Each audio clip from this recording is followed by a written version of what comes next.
안녕하세요, 여러분. 우리 드디어 이제 4월 18일 이제 원데이 공개 특강 IB 잉글리시 B 수업 시작 한번 해보도록 하겠습니다. 선생님은 윤상혁 선생님이고요.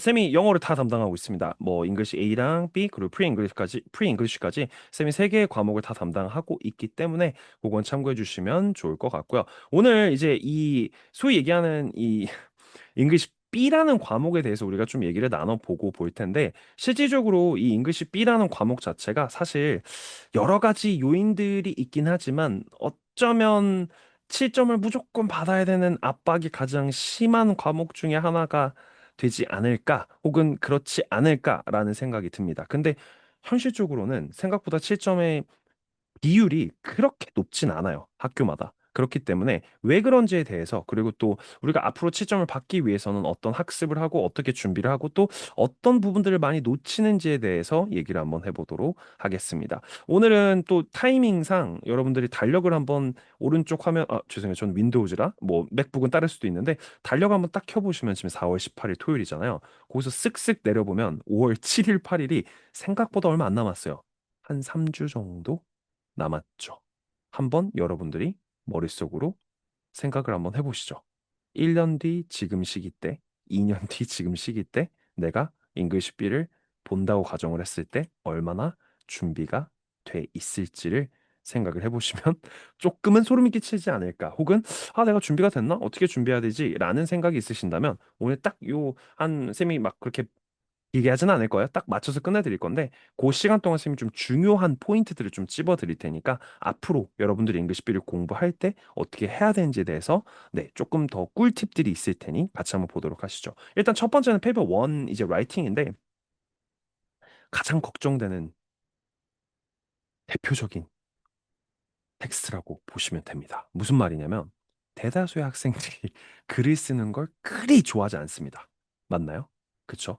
막상 써도 쓰진 않지만 이제 혼자 생각하는 거지. 막상 써도 이게 잘 쓴 건지 못 쓴 건지 랭귀지는 뭐고 학교에서는 왜 이렇게 점수가 안 나고 여러 가지 생각들이 있는데 사실 얘는 딱 한 가지만 해야 되는데 그 한 가지를 안 하게 되면 가성비가 많이 떨어지는 대표적인 과목이라고 보시면 돼요. 그게 뭐냐면 바로 리라이팅이에요. 리라이팅은 사실 혼자 하기가 좀 버겁긴 합니다. 그래서 막 꼭 선생님 수업을 들어라 뭐 이런 건 아닌데 혼자서도 충분히 할 수 있는 포인트들이 있어요. 예를 들자면 가장 첫 번째는 우리가 라이팅에서 받는 점수가 이제 크라이테리아가 세 개가 있잖아요. 근데 그 중에서 앞에 두 개는 12점씩 배점이 나와 있어요.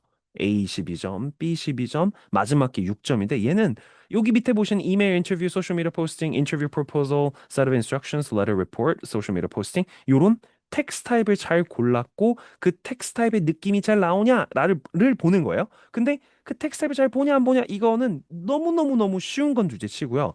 아무리 못해도 3점 이하는 본 적이 없는 것 같아요. 네. 설령 여기서 꼴등을 고를 확률이 매우 적기도 하지만 실질적으로 우리가 뭐를 딱 골랐을 때 2등짜리를 골라도 그래 봤자 4점에서 5점은 나오게 되어 있어요. 그렇죠? 그렇다면 우리가 받을 수 있는 점수가 6점에서 만점이 6점인 건데 대부분의 친구들은 앞에 있는 12점과 12점에 대해서 신경을 쓰지 않는다는 거죠. 쉽게 설명드리면 랭귀지는 뭐겠어요? 얼마나 내가 팬시한 보컬을 쓰고 센텐스 스트럭처가 겹치지 않고 문법적으로 문제가 없고 좀 고급 어휘 플러스 이디오메리칸 익스프레션 쓸 수 있는지 요걸 보는 거고요. 그다음 B 같은 경우는 뭐예요? 질문에서 물어본 내용들을 내가 다 대답을 해줬고 그 부분들에 대해서 로지컬하게 대답을 해줬는지를 보는 게 네, 크라이테리아 B라고 보시면 되고 그 와중에 남는 게 이제 크라이테리아 C 방금 얘기 드렸던 부분이란 말이죠. 그러면 우리가 수학적으로 생각을 해봤을 때 선생님이 뒤에 6점짜리는 어찌저찌 해도 4.5점이 나온다고 했었던 것 같은데? 라는 생각이 들면 우리가 투자해야 되는 건 A와 B인데 여기서부터 이제 우리가 좀 전략적으로 접근을 할 필요가 있다고 저는 봅니다. 예를 들자면 아마 이 수업을 듣고 있는 여러분들 모두는 다 다른 상황이실 거예요. 언제 유학을 가셨든, 영어 실력이 얼마만큼 됐든, 나는 원래 뭘 하려고 했었는데 선택이 됐든 안 됐든, 어떤 나라로 갔든 학교를 갔든, 여러 가지 모든 것들이 다 합쳐서 여러분들의 지금 상황들이 있는 거잖아요. 근데 그 상황을 대비했을 때 여러분들 객관적인 어떤 시선? 좀 메타인지가 필요한 것 같아요. 뭐가 필요하냐면, 내가 영어를 잘하나?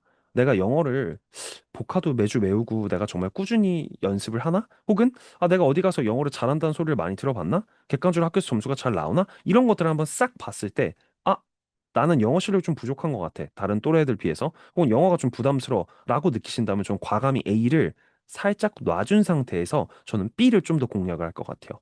왜? 상대적으로 B는 공략하기가 너무 쉬워. 뭐 하면 돼? 문제 읽고 문제에 대한 스토리라인만 잘 만들어주고 애너라이징만 잘해도 반이 아니라 70% 80%는 먹고 들어갑니다. 그러면 상대적으로 영어 실력에 비해서 내가 특정한 12점 만점짜리의 크라이테리어 중에서 9점, 10점을 너무너무너무 편하게 가져갈 수 있다는 거죠.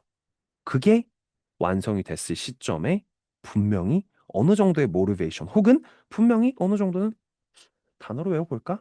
이디엄들을 내가 한번 어떻게 내 걸로 만들어 볼까? 문장 구조를 좀 다르게 써볼까? 이게 돼야 되는데 우리 한국인들의 쌤이 종특이라고 표현을 하긴 하는데 저도 한국인이니까 한국인 종특이 뭐냐면 모든 걸 다 100%로 하려고 해요.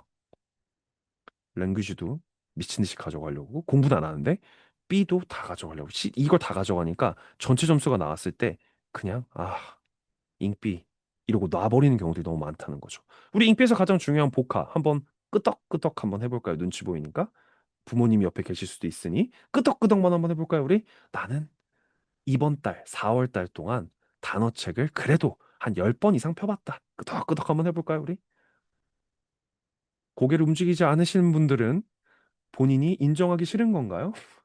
그냥 가만히 쳐다보고 계시네요. 그쵸? 자, 그 다음에 하나 물어볼게요. 우리가 집에 단어책들은 거의 대부분 다 있지 않나요? 온라인 파일로 있든 집에 단어책이 없는 경우는 없어요. 분명히 엄마 아빠가 사주셨을 거야. 내가 장담하는데. 네. 그리고 하나 이상 있으신 분들도 꽤 많을 거예요. 대표적인 거, 에커스 복화 초록이도 있을 거고요. 그쵸? 워드 스마트도 있고, 복화 바이블도 있고, 거의 뭐, 장난 아니죠? 그쵸? 거의 이미 단어로선 여러분은 전 세계 상위 0.00001%만 아는 복화들을 다 갖고 계신 거예요. 그쵸? 그럼 여기서 꼭 있어요. 저는 단어책이 없는데 분명히 있으실 거예요. 제가 봤을 땐. 그쵸? 그럼 이렇게 물어볼게요. 여러분들이 그 복화책을 다 외우셨나요? 대부분 다 아시죠? 근데 이건 있어요. 데이 1, 2는 보시지 않으셨나요? 하면 다 기분 좋게 막 끄덕끄덕거리고 있거든요. 그쵸? 근데 중요한 건 뭐냐면 끝까지 안 했다라는 거거든요. 근데 그 이유를 쌤이 맨날 생각을 해봤어. 근데 그 이유를 생각해봤을 때 쌤은 논외야. 왜냐면 프리애들한테 쌤이 아까 뭐 이런 비슷한 얘기를 하면 쌤이 뭐라 그랬냐면 쌤은 일반인이 아니야. 쌤은 좀 천재적인 느낌이 조금 있어. 나중에 알게 될 거야. 지금 몰라요. 근데 예를 들면 쌤이 뭐 하고 싶은 얘기가 뭐냐면 일반인들 기준이야. 100단어를 외울 때 100단어를 내가 지금 외워야 돼. 그럼 여러분들은 몇 단어를 보시나요? 라고 하면 애들이 차차 표정이 이래. 저 선생님 천재인 건 알겠는데 그게 무슨 개똥 같은 질문이지? 막 이런 표정 짓고 있거든요. 근데 대다수는 100단어 외워요. 100단어 외우기 위해서 100단어밖에 안 봐요. 그죠? 여러분들이 산 증인들일걸요? 데이 원 봤어. 40개네. 40개 다 외워야지 하고 해요. 그다음에 단어 시험을 보거나 뭐 여러 가지 기믹들이 많잖아요. 요즘 뭐 시험들도 있고 아니면 혼자서 막 이거 접었다가 뭐 했다가 막 유튜브 영상 보고 쇼츠 보고 나도 이렇게 영어 단어 공부해야지 뭐 0단기부터 막 여러 가지 얼마나 많겠어. 이 세계 전 세계 영어 단어를 공부하는 방법들이. 그치? 핸드폰을 눌렀다가 막 안 보였다가 뭐 막 뭐 별의 별걸 다 해보죠. 근데 제가 드리고 싶은 말씀은 여러분들이 100단어를 딱 봤을 때 스트레스를 좀 덜 받고 정상적으로 여러분들 공부를 하셨을 때 외울 수 있는 단어의 퍼센티지가 몇 프로라는 거죠. 대부분은 잘 몰라요. 그죠? 저는 한 70%에서 80% 혹은 가끔은 50%도 떨어졌던 것 같아요. 즉, 내가 하루 종일 혹은 한 2, 3일 정도 단어 공부를 했을 때, 한 300단어를 외웠을 때, 한 150단어에서 한 200단어 정도 외웠던 것 같아요. 그러면 한국에서는 쌤 때는 사실 여러분들보다 좀 더 낭만의 시대였어서 그냥 맞았어요. 너 단어 외워 안 하고 맞았거든요. 근데 요즘은 쌤이 맨날 설명하는 게 뭐냐면 굳이 100단어를 봐야 되나? 라는 생각이 든다는 거지. 여러분들이 그렇기 때문에 아마 단어책 끝까지 못 봤을 확률이 크다는 거죠. 예를 들어 볼게요. 단어책 끝까지 봤어요. 몇 단어인지 모를 거예요. 근데 1000단어라고 가정 한번 해볼게요. 적지만 1000단어를 딱 봤을 때 반만 외워도 몇 단어예요? 500단어죠. 그쵸? 그죠? 근데 여러분들은 1000단어를 거의 다 안 본다는 거죠. 그럼 어떻게 되는 줄 알아요? 두 가지가 부족하게 돼요. 첫 번째, 모르는 단어를 봤을 때에 대한 경험이 계속 접근하지 못하거나 그걸 경험하지를 못하는 상태가 돼요. 그러니까 어떻게 되죠? 이런 질문들 나왔을 때 모르는 단어 보면 모르겠어요. 이게 뭔 말이야? 머리가 굳는 것 같아. 이런 상태가 많이 발생이 됩니다. 그리고 대부분 표정이 매우 안 좋아져요. 한번 연습 한번 해볼까요? 첫 번째 문단만 빠르게 한번 읽어볼까요? 스키밍하면서 한 30초? 빠르게 한번 읽어봐. 다 읽으셨으면 살짝 미소를 띄우면서 있어봐요. 이상하지 않아? 난 분명 리딩을 읽으라고 잠깐 이거 짧은 거 읽으라고 시켰는데 여러분들의 표정들은 다 어때요? 무슨 다큐멘터리 혹은 공포 영화 보는 마냥 표정이 별로 좋지 않아요. 그쵸? 대부분 다 그래요. 그죠? 근데 현실은 뭐다? 익스트랙트는 우리가 무조건 100% 마주치는 지문 중에 하나야. 음. 요 정도 난이도는 우리가 쉽진 않지만 우리가 커버를 할 줄 알아야 돼. 즉, 모르는 단어를 어떻게 대처하고 유추하는지를 연습을 해야 돼. 근데 그게 연습이 안 되어 있으면 내가 특정한 단어, 그게 정말 쉬운 단어일 때도 있어. 쌤이 맨날 수업 시간에 때 하는 얘기 중에 하나가 뭐냐면 모르는 단어가 나요. 어줍지 않게 이 단어는 이 뜻 같은데 얼마나 민망한 줄 알아? 아는 척 했을 때, 틀렸을 때 민망한 거 여러분 알죠? 그 특유의 그 민망함이 있어요. 난 분명히 1 더하기 1이 3인 줄 알았는데 자랑했는데 2라고? 뭐 이런 거 있잖아. 그치? 친구들이 착하면 얘기는 안 하는데 나중 알게 됐을 때 그 후끈거림과 민망함이 있다고. 단어가 그래요. 네. 난 이 뜻인 줄 알고 있었는데 혹은 이런 뜻 아닌가요? 라는 게 제일 무서운 거예요. 우리 수학할 땐 안 그러잖아. 1 더하기 1은 잠시만요. 3.3 아닌가요? 이렇게 대답 안 하잖아. 근데 영어에 대해서는 되게 관대하다는 거죠. 그쵸? 정말 쉬운 단어 물어봐도 그래요. 그래서 쌤이 수업 시간 때는 단어 뜻을 학생들한테 웬만하면 잘 안 물어봐요. 왜? 너무너무 기본적인 단어를 물어봤는데 갑자기 원어민으로 변신해요. 영어를 물어봤는데 원어민으로 변신하는데 또 한국말도 못하는 원어민으로 변신합니다. 중요하거나 왜 그런 feeling 있잖아요. 막 이렇게 얘기하거든요. 전 그게 제일 무서워요. 단어 뜻을 정확하게 대답을 못한다는 건 무슨 뜻이에요? 완전히 그냥 이 단어의 뜻이 레인지가 어마무시하게 넓어진다라는 거거든요. 그럼 해석할 때 어떻게 돼요? 엄청나게 힘들겠죠. 어떨 때는 어떨 때는 이게 된다는 거죠. 그렇기 때문에 모르는 단어는 저는 괜찮아요. 왜? 어떤 선생님이 단어 모른다고 뭐라고 해. 그건 뭐 어쩔 수 없는 거죠. 이제 외우면 되는 거지. 근데 그 후대처가 중요하겠죠? 아까 쌤이 말씀드렸다시피 단어책 많으시잖아요. 근데 사실 여러분들이 그 단어책을 안 보는 아까의 100단어의 그 법칙도 있겠지만 이거 나중에 나의 강의 유튜브로 찍어야겠다. 너네 쓰지 마. 내가 쓸 거야. 내가 만든 거야. 자, 이 법칙은 뭔 줄 알아요, 여러분? 100% 여러분들이 모르는 단어들에 대한 단어장을 작성을 잘 안 하십니다. 예를 들면 스키밍 쭉 해서 읽었잖아. 분명 여기서 모르는 표현들 분명 있었을 거야. 뭐 trifle, outgrown, 뭐 tan velvet부터 시작해서 고유 명사들부터 misdemeanors도 있고 뭐 opal pin도 있고 knotted도 있고 다 있을 거예요. 근데 싹 다 적어야 돼. 일단 첫 번째. 싹 다 적으셔야 돼요. 그다음 뭐 하셔야 돼요? 일단 처음에는 한번 뜻을 다 찾아보는 거예요. 선생님, 전 매우 바쁜 사람. 응, 챗GPT 이상한 데 쓰지 말고 이런 데 써주면 안 될까? 그치? 싹 받아 적은 다음에 야, 챗GPT 정신 차려 너 뭐해? 단어 뜻 적고 쓰느님까지 깔끔하게 정리해줘. 그쵸? 그럼 그때부터 뭐 하는 거예요?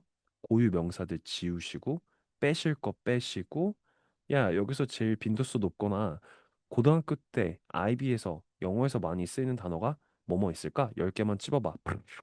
이렇게 챗GPT 쓰시면 얼마나 좋을까라는 생각이 든다는 거죠. 근데 여기서 킬링 포인트는 챗GPT 쓰는 방법이 아니에요. 킬링 포인트는 뭐냐면 여러분들이 단어장을 작성하잖아요. 가성비가 미쳤어요. 100%예요, 100%. 여러분 가끔 단어장 보신 분들은 아시겠지만 가끔 그럴 때 있잖아. 오늘은 내가 아는 단어가 많이 나왔네. 툭툭툭 넘어갈 때 있죠. 그쵸? 괜히 뭔가 뿌듯하고 역시 난 영어에 소질이 있는 것 같아라는 망상을 하면서 오늘 100단어 중에서 벌써 40단어 알고 있는 단어는 이거 할 때 있잖아. 근데 거꾸로 또 부정적인 친구들 뭐라는 줄 알아? 뭐야 이 단어책 내가 아는 단어밖에 없네. 난 여기서 40단어를 아는데 이 책값을 왜 지불했지? 이런 경우는 없겠지만 오버하면. 근데 단어장은 어때요? 100% 순수히 시영이의, 예린이의, 영준이의, 채민이의, 서빈이의, 소연이의 등등등등등등 상혁이의 단어장이 되면 어때요? 그냥 100%짜리 단어거든요. 얼마나 숨도 있고 얼마나 좋은 거예요. 근데 정말 그 무서운 한 가지 때문에 안 하죠. 그 무서운 한 가지가 뭐죠? 귀찮아서겠죠. 거의 대부분. 근데 이 필살기는 여자들이 많이 써요. 귀찮아서 말고. 뭔가를 구매할 때 모든 대답이 다 두 가지로 이어져요. 예를 들자면 남자애들은 알고 있어야 돼. 이것은 웃기라고 하는 얘기인데 이해되지 않는 제품들이 너무 많아. 예를 들면 너넨 그거 알아? 가방인데 아무것도 들어가지 않는 가방이 있는 거 알아, 얘들아? 정말 작아서 아무것도 안 들어가거든? 근데 그걸 막 메고 다녀. 그 선생님 물어봐. 야, 거긴 도대체 뭐가 들어가? 이러면 막 이상한 립글로스 같은 거 넣거든요. 야, 그냥 주머니에 넣어도 되잖아. 이쁘잖아요. 귀엽잖아요. 막 이러거든요. 그 반대편 누가 있어요? 남자애들. 메뉴가 일정해요. 밥 뭐 먹으러 갈까? 돈가스. 밥 뭐 먹으러 갈까? 짜장면, 밥 뭐 먹으러 갈까? 순대국밥 이런 느낌이에요. 이게 젠더들끼리의 어떤 차이점이 나잖아. 그치? 근데 쌤이 이걸 왜 하냐면 잉글리시 B에 나오는 리딩을 접근할 때도 그렇게 해줘야 돼 사실. 어, 실질적으로 우리가 단어장을 안 적어주잖아. 그러면 실질적으로 평생이 아니라 IB를 할 때 너무너무 버거워져. 실질적으로. 음. 그냥 단어장 적고 100% 아, 오퍼핀 필요 없는데? 맞아. 지워. 안 해도 돼. 근데 significant는 알아야 되지 않을까? properly는 알아야 되지 않을까? 이런 느낌으로 접근해 줘야 되는데 그 정도까지 자세히 해 안 해? 안 한다는 거지. 뭘로 인해서? 귀찮아서. 그다음 어떻게 돼요? 겁나 쉬운 거. 텍스트 A, B 막 중딩들 데리고 와도 풀 수 있는 거 풀면서 영어 아직 죽지 않았구만. 공부를 안 했는데 A는 다 맞췄고 다 맞춰 눈 한쪽 감고도 다 맞출 수 있어야 되는 걸 다 맞춰놓고 난 잘해라고 하고 있는 거죠. 일반적으로 7점의 비율 자체가 10%대가 넘어가니까 쉬운 것 같지 아니야. 쌤이 쉽게 설명해 줄게. 한 15%라고 가정 한번 해볼까요? 지금 여기 인원만 해도 15%면 엄청날 것 같죠. 근데 제가 하나 말씀드릴게요. 잉글리시 B에서 15%를 받는 게 얼마나 어려운 일이냐면요. 그 15%에서 반 이상은 빼셔야 돼요. 반 이상은 빼셔야 돼요. 여러분 주변에 있거나 여러분들이 그걸 담당하고 있을 거예요. 예를 들어 드리면 여러분들 제 자신 있는 과목들이 있을 거 아니에요. 그죠? 영어 말고. 영어는 아닐 것 같아. 조심스럽게. 난 영어였어. 쌤은 저 영어 전교 1등도 해보고 다 해봤거든요. 근데 영어였어요, 저는. 그럼 이렇게 물어볼게요. 여러분들 자신 있어 하는 혹은, 이건 7점 받을 수 있어. 라는 과목 있지 않나요? 그쵸?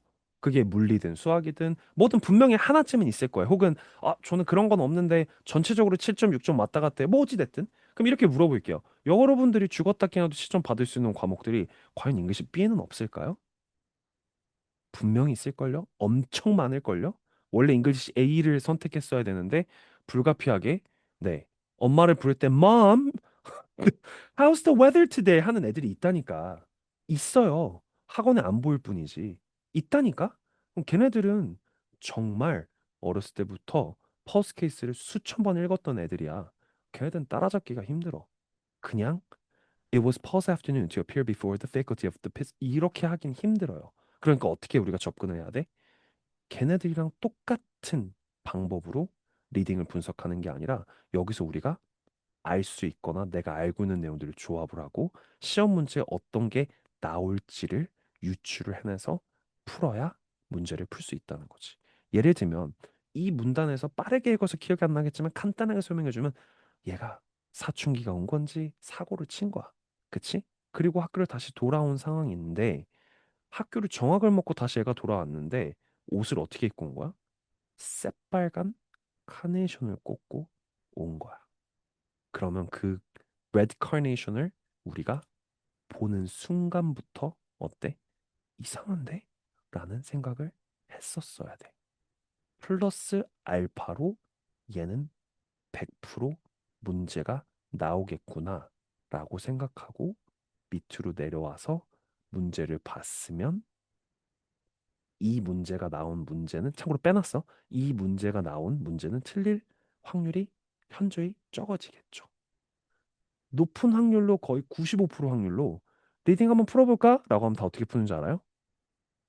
1조, 그 다음 밑에 문제들 보죠. 그 다음 어떡하죠? 왔다 갔다 하고 풀고 있거든요. 순서대로 풀든 본인이 아는 거대로 풀든 왔다 갔다 하면서 풀잖아요. 근데 7점짜리 친구들 혹은 쌤은 어떻게 푸는지 알아요? 중간에 읽다가 얘가 답일 것 같은데? 라는 거 체킹해두고 밑으로 쓱 내려가서 그 문제를 찾아요. 이건가 보다 하고 거기 집어넣어놔요. 그렇게 되면 틀릴 확률이 매우 적어지겠죠? 모든 게 그렇게 가냐? 아니요, 한 두세 문제씩 있어요. 지문마다 거의 두세 문제씩은 항상 존재하는 것 같아요. 특히 주관식들 100% 있습니다. 그 100%를 우리가 어떻게 파악할 수 있냐는 거죠. 그 스킬만 가지고 있어도 남들에 비해서 너무너무 쉽고 편하고 스트레스를 덜 받으면서 공부를 할 수 있다라는 거죠. 물론 솔직히 얘기하면 아무리 테크닉, 아무리 공부를 해도 사실 단어 혹은 영어 실력에 따라서 학생들마다 뭐 포텐셜과 캐파시티가 있는 건 저도 인정을 합니다. 근데 솔직히 말씀드리면 3점을 받지 않는 이상은 전 4점짜리 친구들도 7점짜리의 어떤 시험지를 내는 경우들을 너무 많이 봤기 때문에 충분히 가능합니다. 대신에 아까 쌤이 말씀드렸던 단어에 대한 중요성과 리딩을 풀 때 막 푸는 게 아니라 이걸 어떻게 하면 내가 잘 풀 수 있고 어떤 전략들이 있는지를 확인을 해보셔야 돼요. 예를 들면 또 하나 민망한 상황을 쌤이 말씀드리면요. 아마 또 있을 거예요, 분명히. 저를 나중에 맞추게 되거나 혹은 여러분들 분명 있을 거예요. 뭐냐면 아, 뭐야, 나 퍼스캐스 이거 풀어봤어. 라고 하거든요. 제가 제일 무서워하는 소리 중에 하나예요. 자, 이거 한번 풀어볼까 하면 꼭 있어요. 선생님, 저 이거 학교에서 풀어봤는데요. 너 당첨. 이러면 뭐가요? 분명히 너 틀릴 거야. 나 이거 풀어봤는데라고 얘기한 거 치고 단 한 번도 다 맞추는 경우들을 보지 못했습니다. 그리고 실질적으로 다 맞추는 친구들은 뭘 확인해 보는지 알아요, 여러분? 아까 쌤이 말씀드렸던 문제를 유추하는 능력을 연습 및 체크업을 많이 합니다. 왜? 문제는 이미 풀어봤으니까 당연히 외우거나 외우진 못했어도 당연히 한번 풀어봤던 거니까 여유가 있겠죠. 그리고 쌤이랑 수업했을 땐 어쨌든 쌤이 찝어드리는 포인트들이나 그리고 독해도 하고 막 문제도 여러 가지 것들을 하잖아. 근데 중요한 건 뭐예요?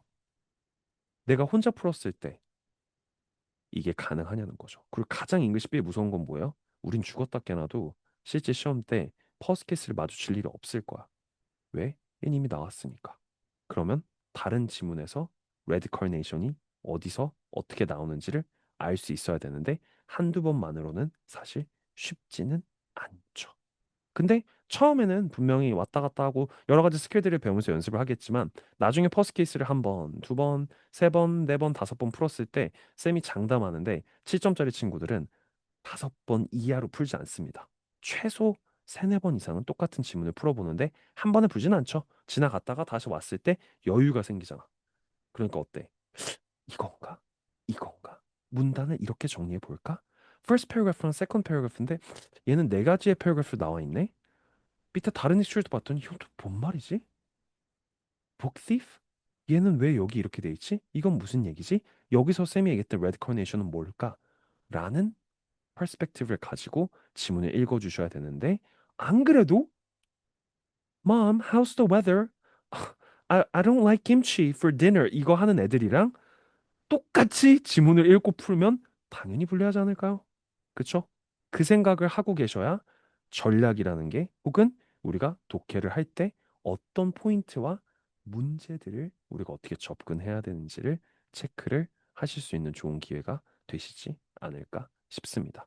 대다수의 친구들은 잉글리시 B를 쌤이 느끼기에는 사실 리딩 쪽 같은 경우는 음, 방금 쌤이 얘기했던 그 레드 카네이션 구간에서 못 넘어가는 경우들이 꽤 있는 것 같아요. 왜냐면 어려워 생각보다 쉽기도 하지만 어렵기도 하고 그리고 너무너무 당연한 부분들이 있는데 그 포인트를 캐치를 못해서 혹은 지문의 내용들을 정말 순수하게 퓨어하게 봐줬을 때 이해되는 부분들을 통해서 우리가 좀 유추를 해줘야 되는데 너무 다 바빠. 지금 이거를 읽고 해석하는 데 있어서.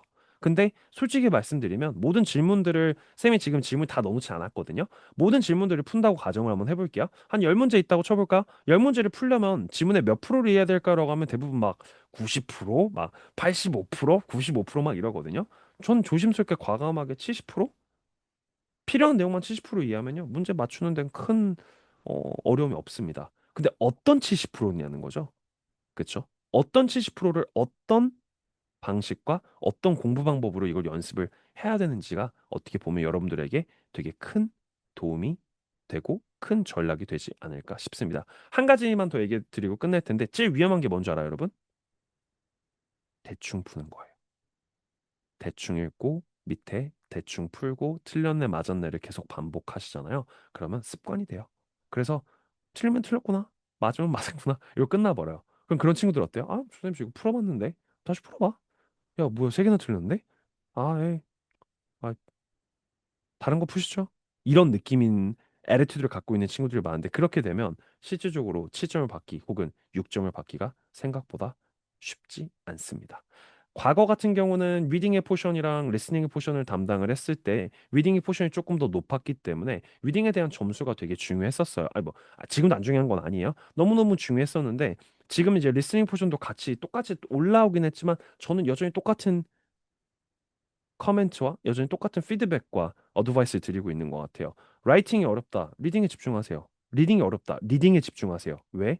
리딩이 흔들림이 없고 리딩이 정답률이 좋아야 여러분들이 나중에 라이팅을 보셨을 때도 상대적으로 더 좋은 점수를 받을 확률이 매우 매우 커집니다. 라이팅은 항상 써보고 리라이팅을 하는 습관을 들여놓는다고 하셨는데, 요거는 사실 그 이후의 과정들은 쌤이랑 수업을 하면서 혹은 다른 학원에서 다른 수업에서 쌤이랑든 어쨌든 누구랑든 얘기를 할 수도 있겠지만 저는 혼자서 공부를 해야 된다는 어떤 가정 하에는 무조건 1순위가 뭐다? 리라이팅이다 라는 말씀을 드리고 싶고요. 두 번째는 뭐다? 리딩에서는 한 번 풀 때 제대로 풀고 두 번, 세 번, 네 번, 다섯 번 똑같은 질문을 풀 때는 그때마다 배우거나 내가 다른 전략을 접근을 해봐야 의미가 있다. 요렇게 말씀을 드릴 수 있을 것 같습니다. 마지막으로 잉글리시 B라는 과목을 얕보는 친구들이 많습니다. 아마 여러분들도 아이비를 하시면서 분명히 보실 거예요. 너 잉글리시 B잖아. 응, 아니야. 잉글리시 B도 어려워라고 얘기를 해주셔야 되는데 잉글리시 A를 듣는 친구들도 가끔 좀 오해를 하더라고요. 근데 생각보다 어려운 과목이에요. 왜? 모두가 비슷한 점수를 갖고 있기 때문에 리딩에서 하나 틀리는 거랑 두 개 틀리는 거랑 세 개 틀린 거랑 어떻죠? 줄을 쫙 세워놓고 퍼센티지 쫙 나누는 거기 때문에 오히려 잉글리시 A보다도 커버가 힘듭니다. 하나를 틀리면 이 하나를 복구하기가 쉽지가 않아요. 그쵸? 근데 A 같은 경우는 에세이 같은 경우는 어때요? 뒤에서 내가 조금 더 잘 쓰면 되니까 라는 뭔가의 쉴드 혹은 어퍼튜니티나 기회가 있는데 리딩 같은 경우는 실수를 하는 순간 사실 많이 어려워지는 대표적인 과목이어서 쌤이 단어에 대한 설명도 드렸기 때문에 오늘 이 뭐 25분에서 30분이라는 짧은 시간이긴 하지만 전반적인 11, 12학년 친구들이 알고 있어야 되고 꼭꼭꼭꼭꼭 해야 되는 것들을 쌤이 설명을 드렸으니 나중에 꼭 기회가 되면 해보시면 너무너무 좋을 것 같고요. 혹시나 나중에도 쌤을 보게 되면 반갑게 인사하면 너무너무 좋을 것 같습니다. 주말 동안 너무너무 수고했고 나중에 볼 수 있으면 반갑게 인사하시죠. 고생하셨습니다. 안녕.